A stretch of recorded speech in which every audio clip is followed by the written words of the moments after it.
Let's take a look at this right here. Okay, we have just got off the highway and now we are entered into a what? We are entered into a residential area. No traffic around. Looks like there may be a car coming down the street, but right now there is no traffic around. It looks like it could be the perfect opportunity to pit someone, but we've got problems all around us. Step by step, here we go.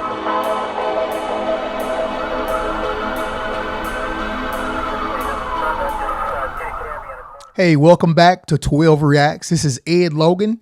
Hey, want to thank you for joining me today. Last week, I was not able to put anything up. I actually had the flu. So I am back. I feel great and we are ready to go. Now, today's video, what we're going to be watching is Arkansas State Police. We're going to watch and see where they pit someone, okay? Now, I'm going to ask you a question before we watch this video. Is every opportunity to pit the best opportunity? Think about that question. Every opportunity that you have as an officer to pit someone, is it the best opportunity? I'm gonna give you an example. Let's just say an officer is chasing a car. He's been trying to catch up with it, go into a busy area. There's a city park, a city pool actually right on the corner. There are children in the city pool, and the officer is able to catch up to that car right there at that time. Is that a good place to pit a person? I think all of us would agree that it is not. So though it may be an opportunity for an officer to get close to the car and to do a pit maneuver, is it the best place? No, it's not. Everybody would agree with that, okay?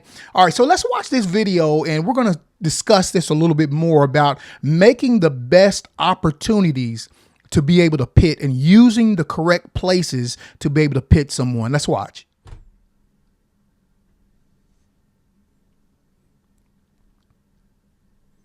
Okay, that's his cars after. Look what area that we're in also.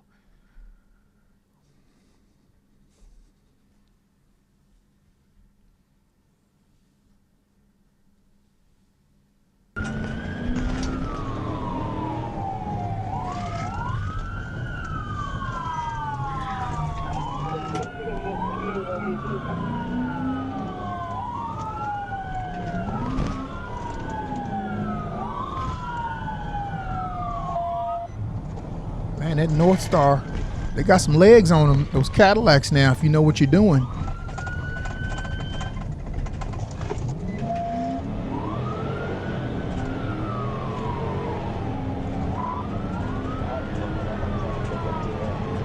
Okay, so he just picked him back up. He saw him blacked out.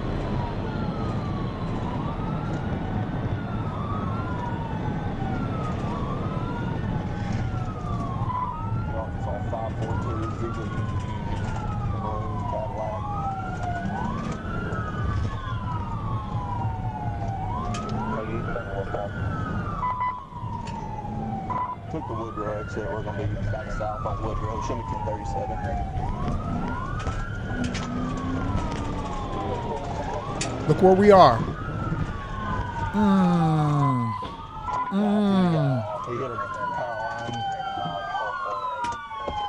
Okay.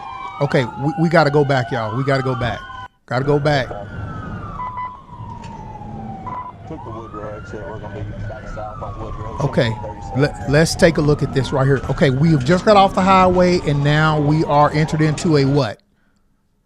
We are entered into a residential area. No traffic around. Looks like there may be a car coming down the street, but right now there is no traffic around. It looks like it could be the perfect opportunity to pit someone, but we've got problems all around us. Step by step, here we go. Boom, stop right here. What do you have? Look at the direction in which this car is going. This car is crossing the center line. You have a home here. You have a vehicle here. You have telephone poles. I mean, we are in a public neighborhood. You have people who are asleep in this home. Here we go. Bam. Look where the car is heading. You have a home here, people probably inside sleep. What if this car, and I know a lot of y'all don't like for me to use what if, but you only say what if it doesn't affect you. See, if it affects your family, you don't use the word what if. All right, so let's just be real. Let's stop nitpicking about what if. Yes, what if that was your family in this house right here? Would you condone this trooper doing what he is doing?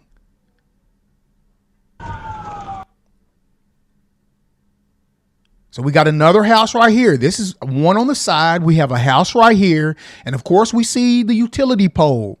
If that's your family living in that house right there, and that's a utility pole right here, which we are getting ready to smack, boom, and that's your family in that house right there, would you have not asked, hey, Mr. Police Officer, why couldn't you have done this somewhere else besides a residential area? Of course you would.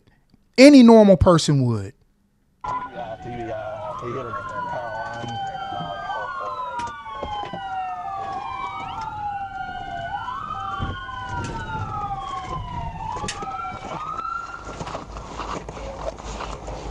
Show us your hands. You see him? No. Did he bail out? I never saw him bail out. Is there anybody in there? I'm coming around to you.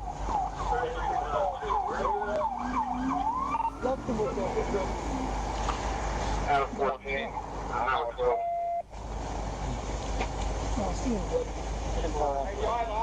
No, I don't see him in. He's not in the back.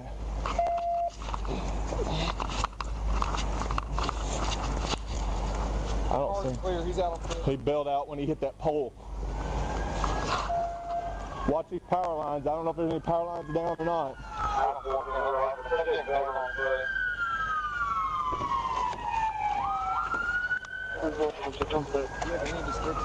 Nope, I never saw him bail out. He hit that telephone pole right there when I TBI'd him. You TBI'd him? Yeah, right there. You heard that trooper say you TBI'd him? He hit that telephone pole and the car rolled across. That was almost a UTB item. Like, I can't believe you did that in a residential neighborhood. Watch these. They smell hot, bro. I think it's just, he bailed right here, but we don't have a, I think that's just power service going to the house.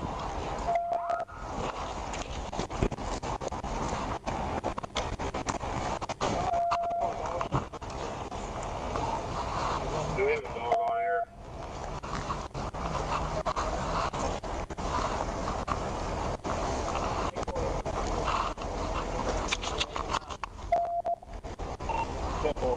Okay, units are out here on the position, 11 Woodrow. If we can start setting perimeter as quickly as possible.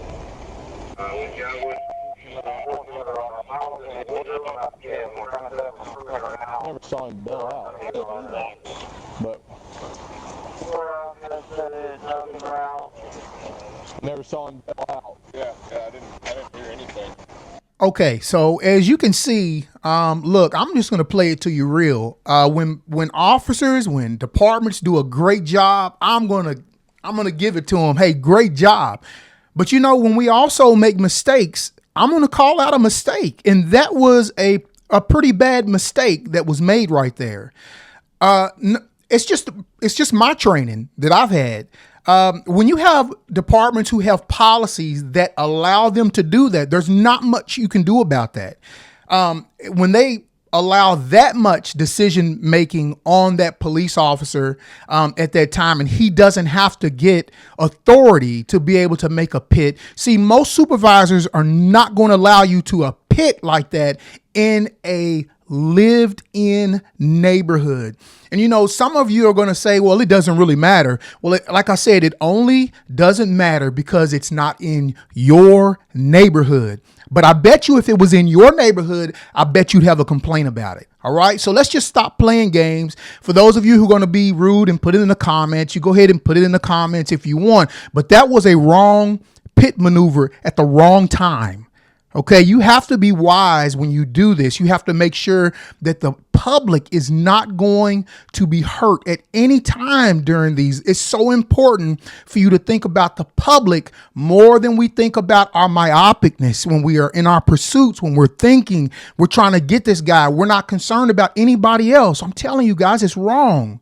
And we need to correct that. These policies on some of our police departments, they've got to change and start taking a little bit of that authority away from officers who are actually doing the chases and put it in the supervisor's hands so that the supervisors can conduct responsible, and let me say it again, so that the supervisors can conduct and give responsible suggestions during that pursuit. They have the authority to do that. But I'm just going to tell you, as a human, when you're chasing somebody and you don't want that person to get away, sometimes you're not going to look at other people. You're only going to be thinking about yourself and that vehicle that is in front of you. All right. So, hey, put in the comments what you think. I know you may not like what I'm saying, but that's okay. It doesn't matter. You've got an opinion and I've got an opinion too. Just like you'll put your opinion down, I'll put my opinion down as well. But we have to be respectful towards the public. We have to stop taking out this property damage.